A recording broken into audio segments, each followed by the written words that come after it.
ये बात कई वर्षों पुरानी है, क्योंकि पहले जमाने के लोग अपने सभी पुत्रों की शादी एक ही घर की कन्याओं के साथ करने में ज्यादा विश्वास करते थे, क्योंकि उनका ऐसा मानना था कि यदि सभी कन्याओं की शादी एक ही घर में होती है तो वो कभी भी आपस में नहीं लड़ती है और एक दूसरे का सम्मान पूर्वक आदर भी करती है।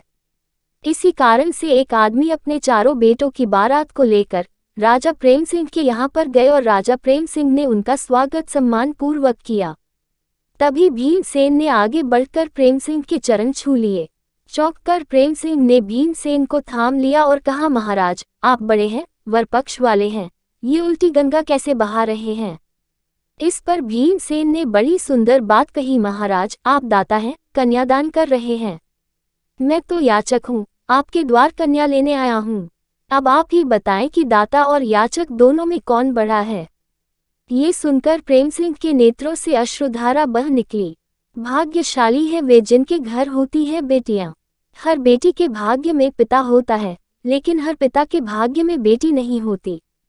ये बात एकदम सत्य है। इसलिए हमें सदा ही बेटियों का सम्मान करना चाहिए और उन्हें वो सब सुविधाएं भी देनी चाहिए जो कि आज के ज़माने में हम अपने सभी पुत्रों को देते हैं, क्योंकि बेटियों का भी उन सभी वस्तुओं पर उतना ही अधिकार होता है जितना कि बेटों का होता है। आज के युग में बेटी बेटा एक समान होते हैं, उनके अधिकार और उनके कर्तव्य भी आज के युग में समान ही रखे गए हैं, क्योंकि बेटियां अब बेटों से कम नहीं हैं, वो उनसे कंधे से कंधा मिलाकर समाज में चलती है। बेटी ने जब देखा कि पिता की तबीयत अब ठीक नहीं रहती है, अब वह कमा नहीं कर पा रहे हैं, तो वह बेटी अपने पिता के पास आती है। उसके बाद कहती है, मुझे पता है आपकी तबीयत ठीक नहीं है, इसलिए मुझे लगता है मुझे कोई काम कर लेना चाहिए। ये सुनकर पिता कहते हैं, मैंने तुम्हें इसलिए नहीं पढ़ाया है जिससे तुम काम कर सकती हो, ये शिक्षा तुम्हारे जीवन को अच्छा बनाती है। अगर तुम इससे कोई काम करती हो तो मुझे अच्छा नहीं लगता है। ये सुनकर बेटी कहती है, मैं जानती हूँ कि आपको काम करना पसंद नहीं आने वाला है, मगर क्या ये जरूरी है कि अगर मेरा भाई होता तो वह काम कर सकता था, जबकि मैं कोई काम नहीं कर सकती हूँ, जबकि मैं एक बेटी हूँ। ये सुनकर पिता कहते हैं, तुम सही समझ रही हो, मगर तुम इस बात को नहीं समझ रही हो, बेटी का काम करना अच्छा नहीं होता है। ये सुनकर बेटी कहती है, आप जानते हैं कि घर की क्या समस्या है, ये कैसे दूर हो सकती है?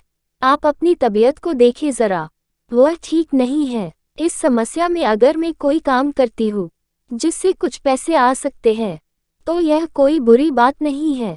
मैं मेहनत करने जा रही हूँ, उसके बाद ही मुझे जो पैसे मिल सकते हैं वही हमारे काम आते हैं।